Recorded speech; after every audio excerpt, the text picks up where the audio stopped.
ये है आरजे कार्तिक की 1 मिनट स्टोरी। ये कहानी एक गांव की जहां मिट्टी खोदते खोदते एक मजदूर को चमकीला पत्थर मिला।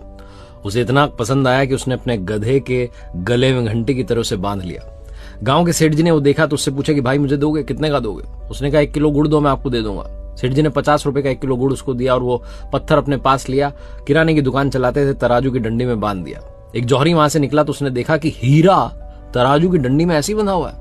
उसने पूछा सेठ जी से। सेठ जी ने कहा हमारे गांव का चमकीला पत्थर है, हमारे यहाँ की मिट्टी से निकला है। उसने कहा मुझे दे दो। सेठ जी ने कहा 100 रुपए। जौहरी कंजूस था, उसने कहा 80 रुपए। सेठ जी कहने लगे भाई 50 में तो मैंने लिया, 100 का तो मैं दूंगा, डबल बेनिफिट लूंगा। वो कंजूस जौहरी सोचने लगा कि कल आ जाऊंगा, कल इनको मना लूंगा, चला गया। उसी शाम में एक दूसरा जौहरी उस गांव से निकल रहा था, उसकी कार खराब हो गई। थोड़ी देर वो गांव में रुका हुआ था तो उसने देखा कि किराने की दुकान पर तराजू की डंडी में हीरा लटका हुआ है। उसने सेठ जी से कहा कितने रुपए? सेठ जी ने कहा 100 रुपए, 1 रुपया कम नहीं। तुरंत उसने 100 रुपए दिए, वो हीरा लिया और निकल लिया। अगले दिन फिर से कंजूस जौहरी आया, आकर के देखता है कि तराजू की डंडी में से हीरा गायब था। उसने पूछा कहां गया? सेठ जी ने कहा एक आया था, 100 रुपए देकर के तुरंत लेके चला गया।